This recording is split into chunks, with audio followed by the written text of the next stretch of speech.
Hello and welcome everyone. Today we are at Zolder. I chose to take the new Porsche 911.2. Let me get into the car. There we go. Yeah, why this car? Yeah, I've been looking forward to driving this car for a while. I've never really touched any of the proper GT3 Porsches in this game, so looking forward to getting to know all their behavior. Yeah, we're at Zolder. I think pretty cool track. It's technical, it's short.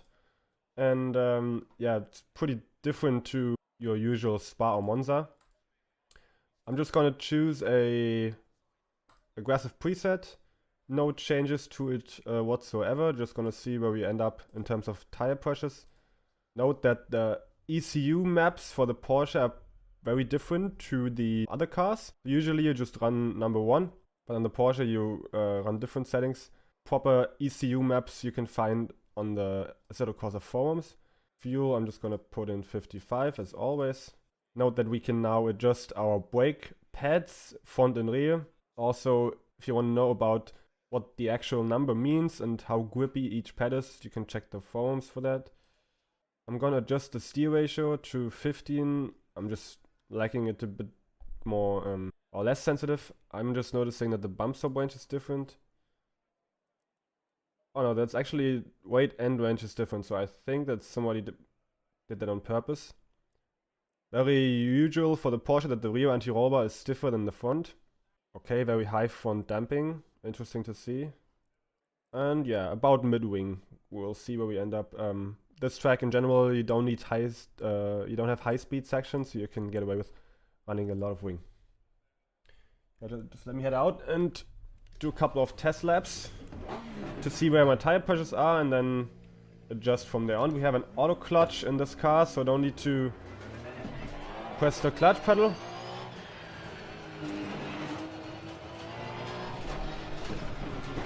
Whoop, that's the first hit already, not even exiting the pits. For those of you who didn't watch the other episodes, it's always very important to warm up your tires and your brakes before you judge anything in terms of setup change. So just gonna go out, warm up the brakes and warm up the tires, and then get an overall feel for what the car is doing. I'm looking for turn-in stability, braking stability, and then also high-speed understeer. That's like the main 3 points I always look out for first. How good can I get the car slow down and how safe is it for me to turn in? And then also how much do I need to lift through some high-speed turns like here, where you ideally really want to be full throttle all the way through.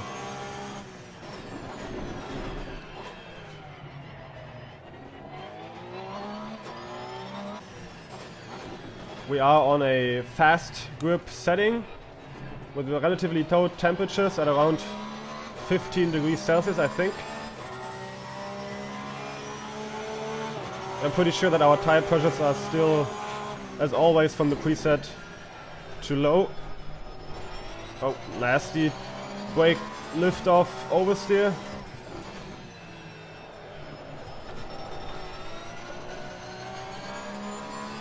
Yeah, catching the rear is going to be tricky in this car.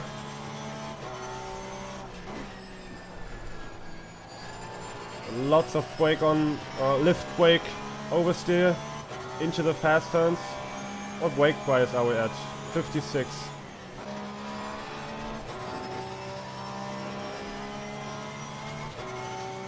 Grip feels a lot better now that the tire pressures come up a bit.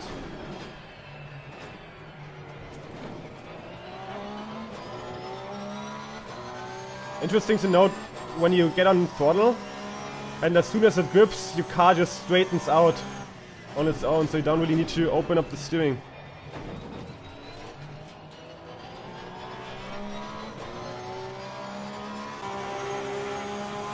Let's try a bit shallower entrance this time. Yeah, a lot better to catch the rear now that the grip in the rear is better. Still tricky on entry.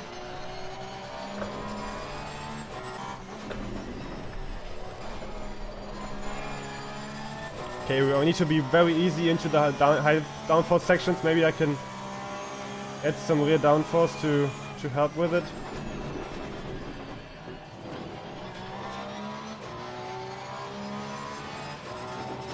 No traction issues yet whatsoever. That's typical for the Porsche as well, with all the weight over the rear axle. Oh. Transitioning there was difficult. A little bit of a snap oversteer because of the weight not really transferring the way I wanted it to.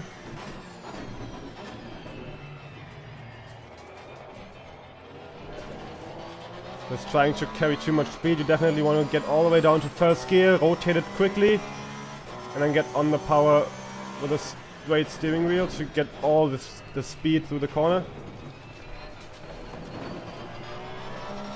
Very nice over the big curbs.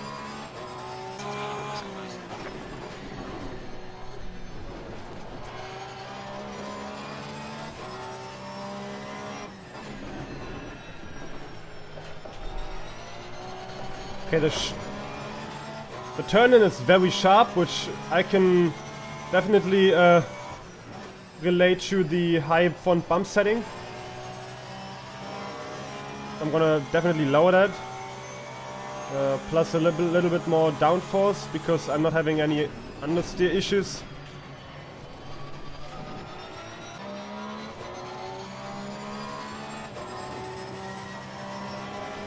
Yeah, just about on the edge.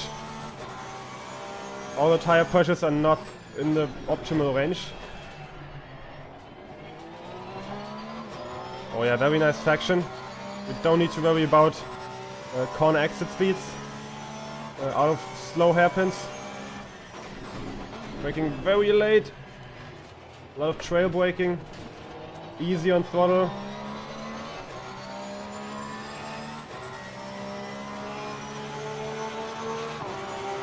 It was a 129 flat already. Let's go back and adjust tire pressures. I just about heard the brakes getting hot there, so we can take a look at the brake cooling. Doesn't look too bad actually, but yeah, I'm not gonna touch them for now. Tire pressures first.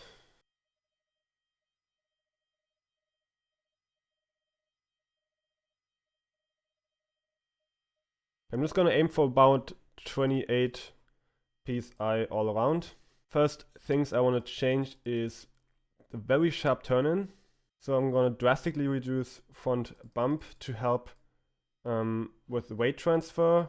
Just lowering the value means the weight transfer happens less quickly. So when I turn in, the shock itself compresses a bit faster, and therefore the tire isn't as much under stress when turning in, which helps to smoothen out the overall driving experience. Rear rebounds also seems very high on value, but I'm not going to change it because I didn't feel anything weird there. I'm gonna add a bit more wing because of the downforce. I want to just get all the downforce on this track.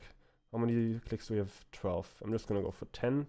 We came from about 4.4%, so I can add quite a bit more rake. Well, this is a ton of rake. I'm just gonna leave it here and see where we end up. Now I noticed, I'm just gonna do them similar here, so I don't like having asymmetric values. Now I noticed a bit of a sluggish weight transfer coming out of the chicane. I'm gonna keep that in mind going into the next run. You can obviously use the brake pad 2 as well, but I know that the brake pad 1 is a bit better. It'll last about 3 hours, I think they state in the forum. So yeah, doing practice runs and pretty much any standard league racing you want to use one. Brake bias wise, I was feeling happy so far on 56. I suspect that I'm gonna lower it the more safe my setup becomes and the more trust I have in the car. But I'm gonna leave it on the same value for now.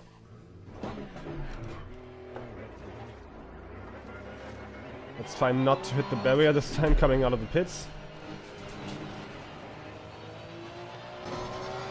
I think this car has one of the biggest differences in feel when it comes to cold tires versus hot tires.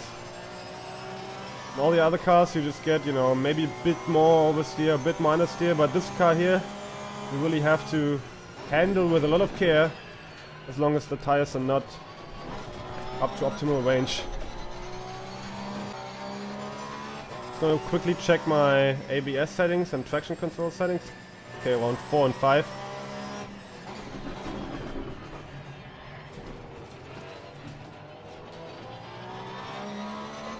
Didn't notice any traction control interference yet. I have enough traction to put all the power down.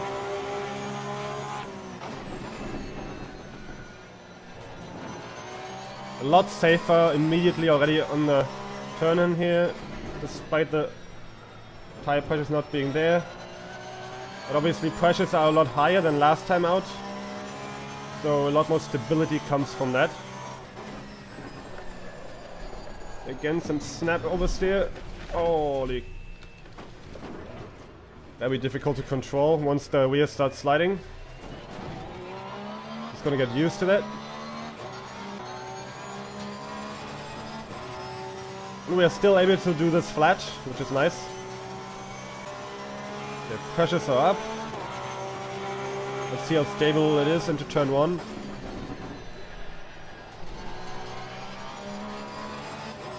Better, but not perfect.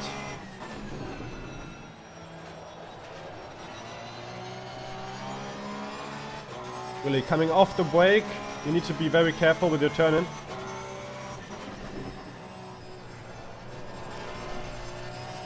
Snappy there again.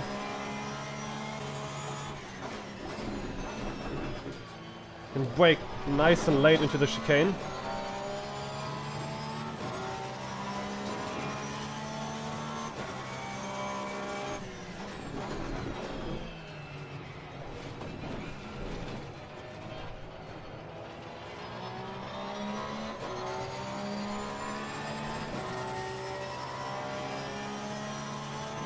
I think the trick is to always have a little bit of throttle applied even before the apex sometimes, just to get it stable. Maybe we up the preload a bit as well on the diff.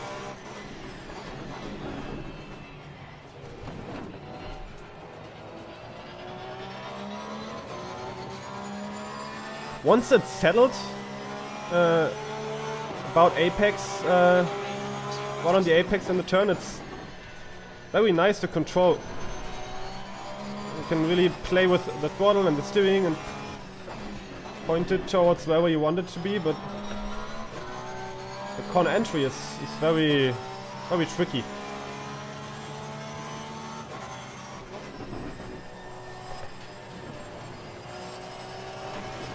Oh, you can carry a lot of speed through the corner with the right entry speed.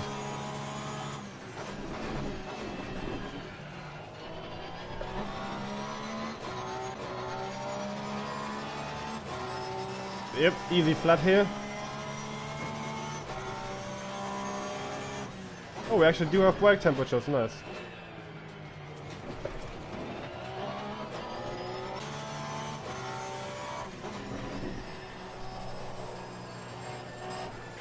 I have a feeling that once I get the turn-in to be a lot more safe, this car can definitely be very quick. I immediately feel this. Just going through the turn, you have a lot of room to play with. It's all just the entry that worries me for now. I'm just noticing that we have asymmetrical toe values as well. I'm just gonna make them the same, maybe even increase it a bit, gives a bit more rear stability just overall, which is always nice, especially around here where we have no long straights. We can get away with a bit more toe. Let's look at tire pressures. Front is a bit low. I'm gonna up that a bit. How are the temperatures? Temperatures okay. We're noticing that the front right tire, which gets the less load around this track, is very cold. Although the brake was always green and above 400 to 500 Celsius. That's just a Porsche issue with all the weight in the back. The front just doesn't have enough work to do. Now, the main issue I'm having right now is turn-in oversteer and turn-in stability in general in the braking, but also just when lifting. So I'm gonna up the preload just to 200 to see what happens. I'm also thinking about making the anti-roll bar a bit stiffer to help with the aero, just make it a bit more stable. The problem is if I increase the rear anti-roll bar, that means going down a straight into the corner when it rolls, or when it starts rolling, the overall wheel rate of the outside wheel is virtually increased because it is using more of the wheel rate of the other wheel. So that transitions the weight quicker and the load quicker onto the tire. That can help when the tire is not exceeding its maximum performance, let's say. But if you're already over the edge of the tire coming into the turn, then increasing the anti-roll bar just makes it worse, and you're just gonna overload the tire way too quickly, and then you spin even more. So you need to be careful. It can help to increase it, but only up to a certain point. Since I don't know the car enough yet, I don't know whether the point is reached already, but let's just try what happens. I like that the bump sub range is all the way on max because we're not going to need it here. The rebound is already pretty high, so we don't need to adjust it. We could think about making the rear a bit more stable as well. Just like increasing the anti-roll bar, we could make it a bit stiffer on the bump. That's a similar effect on turn-in. As I said, you don't want to go over the limit of the tire, because if you reach that, then yeah, you're pretty much done from that point on. Aero felt nice. I feel like we can still decrease the rake a bit, because we were able to easily go flat through the high-speed right-hander after the chicane. But instead of decreasing the rear, I'm going to increase front to give us a bit more clearance over the bumps, especially the last chicane. Okay, that's quite a big increase on the aero variation. But let's see, if it understeers too much, we can still change it. If not, then all good. So preload, the anti-roll bar, and a bit of aero change for now.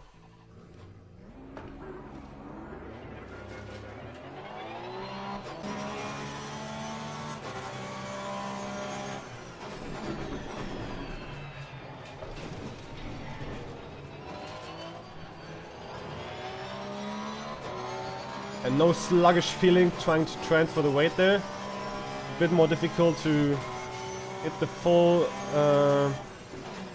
flat out right-hander there, but maybe next lap around the tire pressures are better.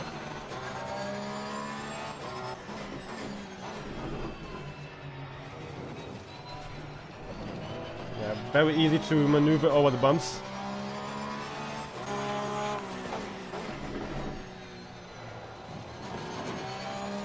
Very easy on turn-in this time. Not trying to force it, really just letting it do its job.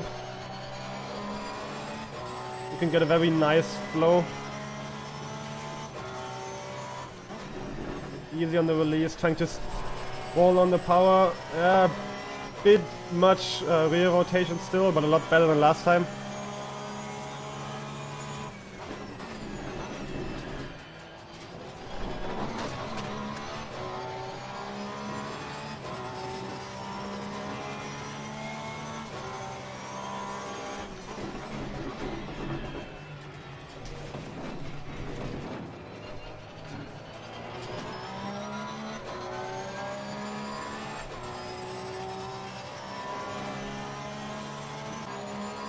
I feel like we can get away with a lot less brake bias. We're gonna try 55.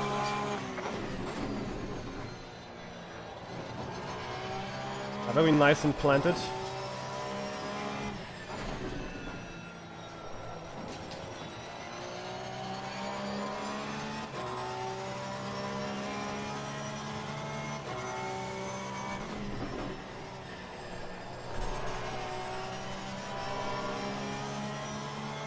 This corner there is tricky, it's still a bit too much rotation.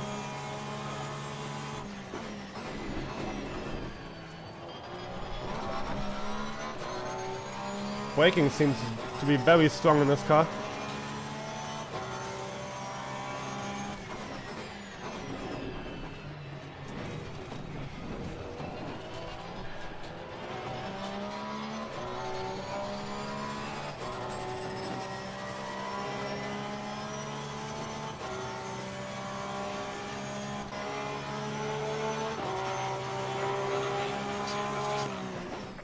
So we hit a 28.3 so far with a little bit of hammers in the first sector. You can definitely feel that the entry is a lot more stable.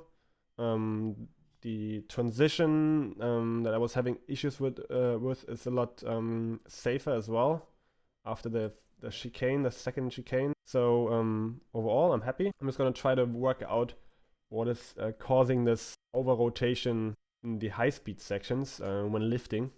This could be a... Let's change this down to 55 that we had last time around.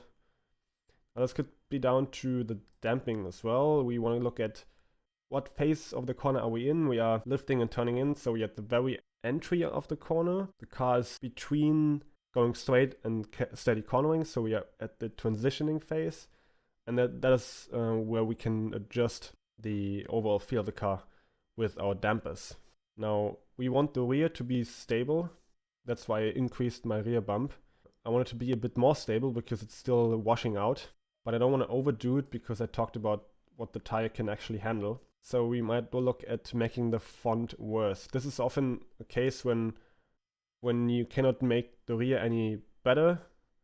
You make the other axle, in this case the front, worse to try and get rid of the effect that's causing trouble here. You can do the same for reverse. So let's say you have a lot of understeer. You can try to make the front axle work a lot better, or you can just try to make the rear axle worse. Obviously, ideally, you always want to make sure that you increase the grip of both axles to the maximum and then make it stable, but sometimes it just doesn't work. So you may hear the term of making one side of the car worse. You just do that to make the balance better. The aero variation of 2.8 now makes it very stable to drive. You could, for a quali setup, maybe try to increase it a bit to make sure that you get the right hander flat out. But when you look at long-term race setups, I think this is the way to go. Maybe even decrease it a bit more depending on how much fuel you use. But oh no, you actually have the fuel tank in the front car, so adding fuel means more aggressive setup on the aero. So you don't actually need to change it when that much. Do we have a front splitter? Yes, we do. Okay. I'm just gonna put that up to 4 and see what it actually does. Let's see. What do we want to do? Make the car a lot more stable. We do that by decreasing the rake. And then we also have to... I'm just gonna leave the splitter here. Let's see what it's gonna do. Did I touch the bump? I think I did not. Let's just decrease it a bit to... I'm not going to touch any of the wheel rates. This is just for experiments later on. Car feels pretty decent for now.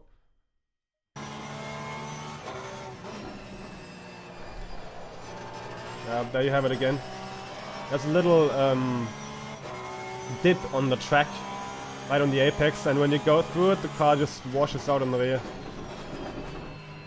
But as I say always at the beginning of the video, make sure to warm up your tires, warm up your brakes, and then make your judgment afterwards.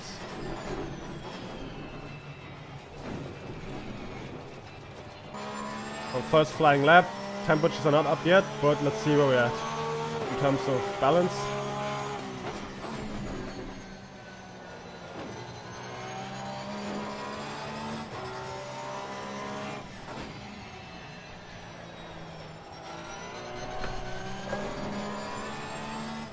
Carried a little bit of too much speed into the corner, but I was still able to manage it, which is very important.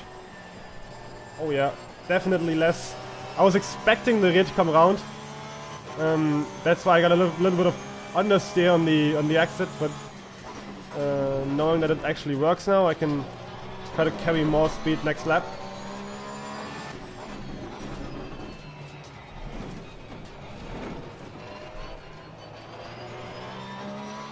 Very nice. Through the chicane, you can take all the bumps. Not quite able to do this here now. Maybe we need a bit more splitter.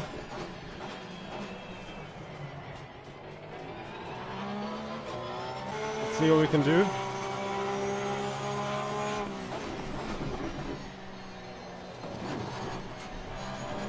Bit too deep.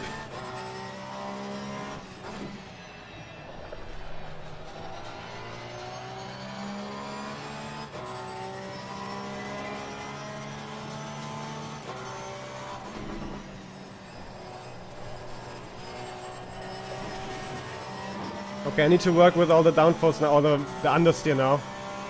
I tried to get rid of the oversteer, and now I have the understeer. I need to relearn how to make that go fast. It's a lot safer to do, so I like to do that more.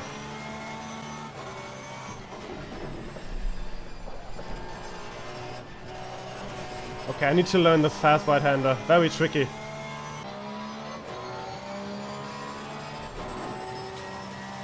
I can just about make it.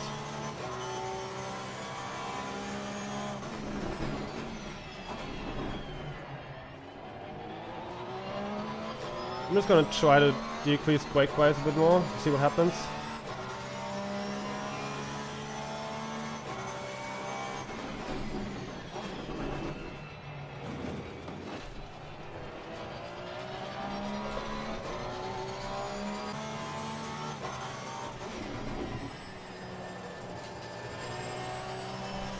I have to let it fall into that little kink and make sure it sticks and doesn't come around on you.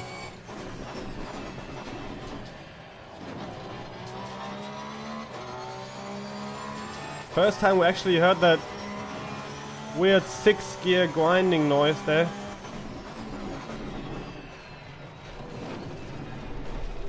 Bit too quick.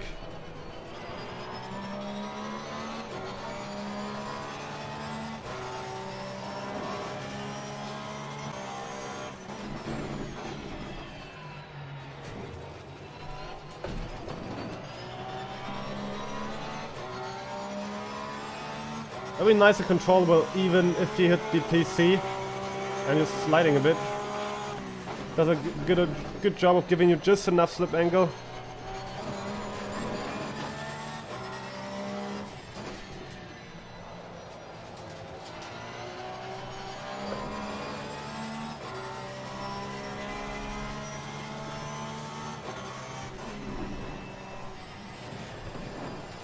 Oh, turned in too early.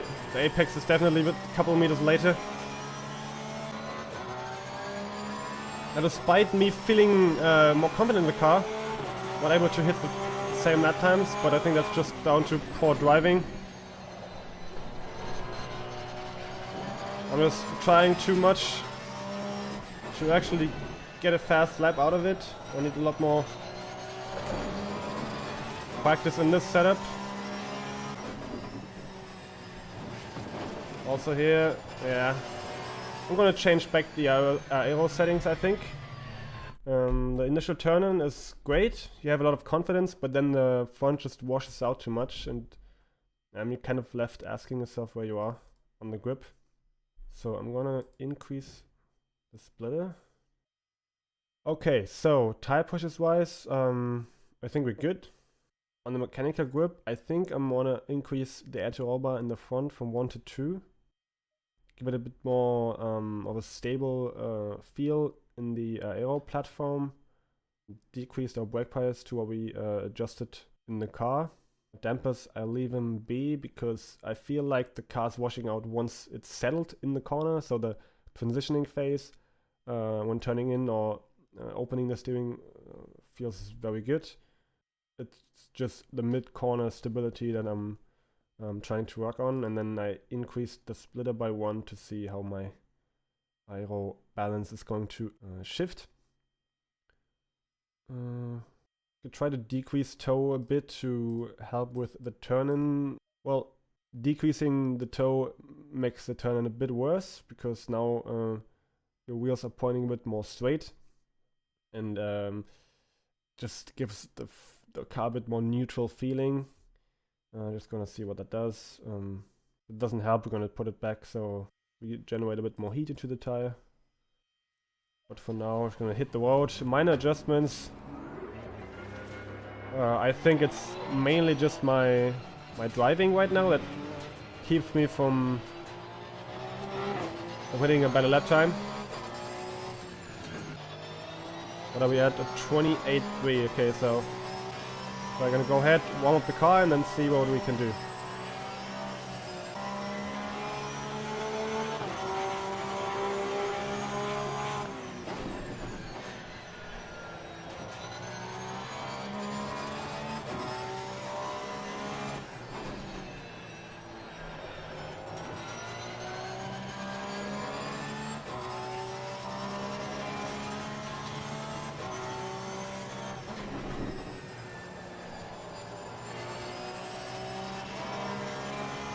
Even on the first flying lap, temperatures are not there yet. Feels a lot better.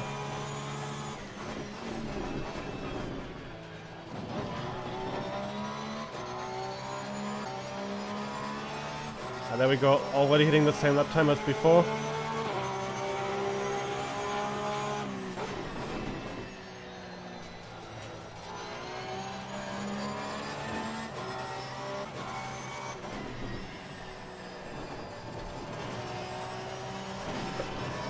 Still a bit too much exit understeer on high speed.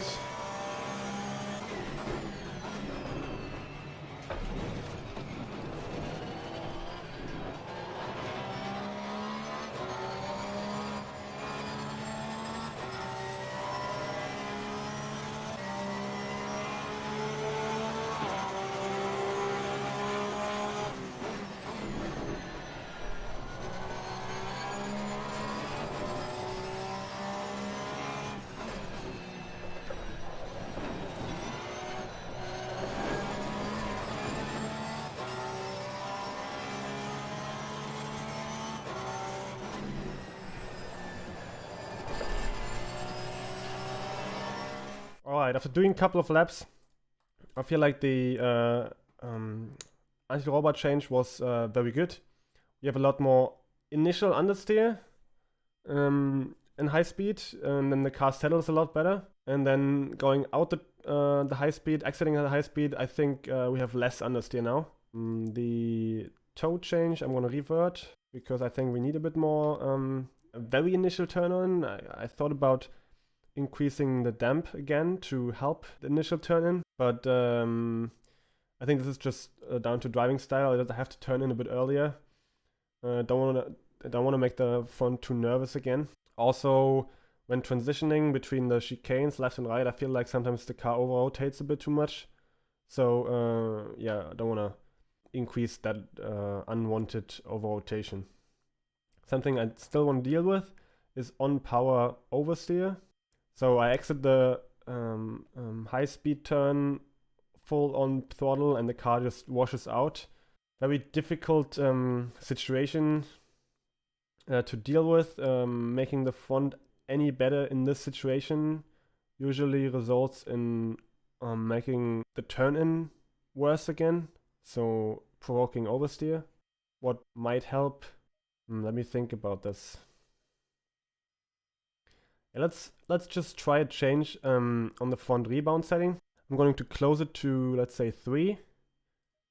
Drive out a couple laps and see if that changes anything. This can help with on power oversteer, but also goes both ways. So depending on where you are on the range and how the car generally works in the setup, you may want to increase it to like a max value or decrease it to a minimum value to help the rotation.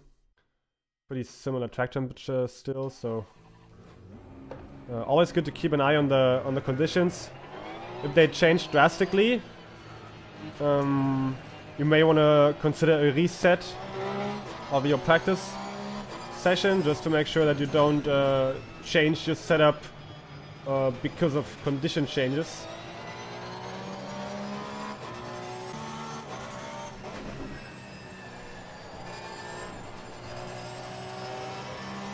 I think I'm just entering the corner too quickly right there.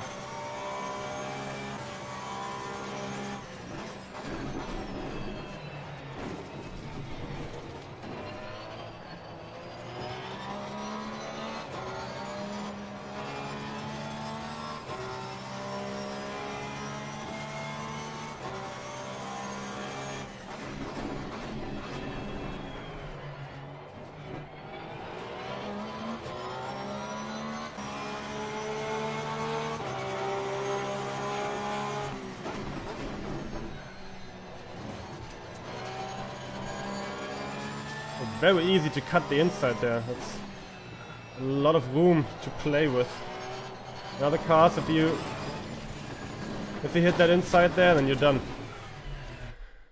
Okay, aero balance is not where I wanted it to be. Still too much understeer. Gonna just revert that back to maybe 5. I'm just gonna try and increase the splitter, see what it does. I don't actually know what you would mechanically change in this car, whether it's just the height of the splitter or actually an angle, because I've never worked on a Porsche. So it's sometimes hard for me to judge what the setup changes do when I don't actually know what you would mechanically change. I know it for pretty much anything else, but the split I don't actually know. So yeah, just gonna trial and error. Obviously I could just increase the rake, so give the rear a bit more ride height. That can easily solve the overs or understeer issue. But I really liked entry in the mid-corner stability. So yeah, don't want to change that too much.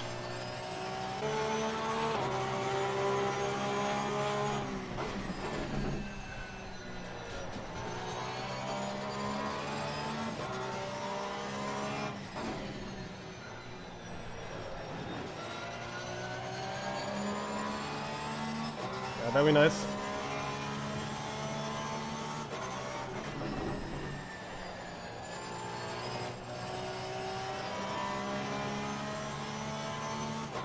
Still losing too much time on the fast right-hander.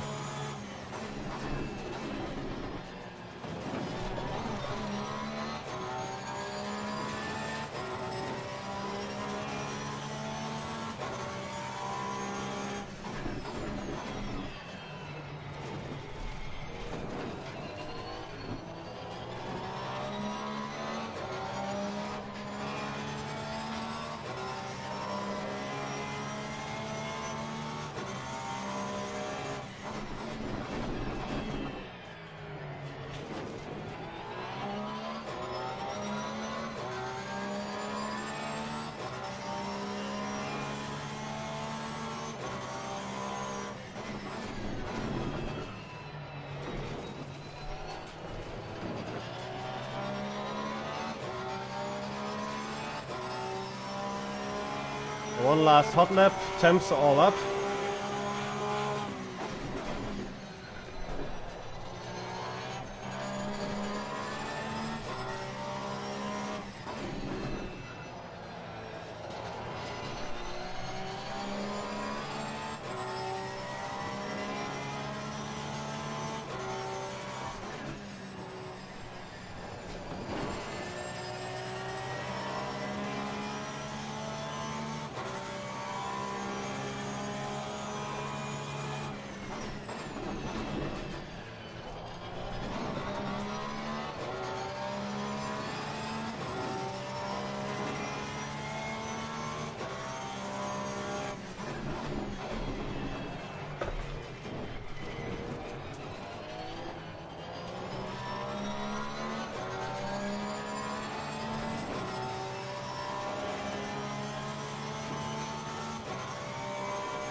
Well, there we have it. I think I'm gonna wrap it up.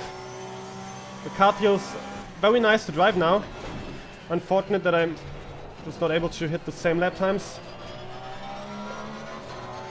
Well, I am able to hit the same lap times, but I'm not able to get it down to a 27. So, turn-in is very nice. You get a lot of confidence now coming into fast speed sections, even when braking. Once you're on the apex, the car can get a little bit tricky to handle on the limit because of the engine over the rear axle. And then once you're on the power again, you're pretty safe. So you're not gonna have to worry about oversteer, but more about understeer. For long race sessions, I think the setup could already work. For hot lapping and perfect lap times, I think I'd have to work on it. But for my very first time with it, I'm very happy. We can look at the times. I never actually managed to increase any of my best sectors. You can see they're all over the place, but very similar lap times now. That's it for me, and I hope to see you all on track.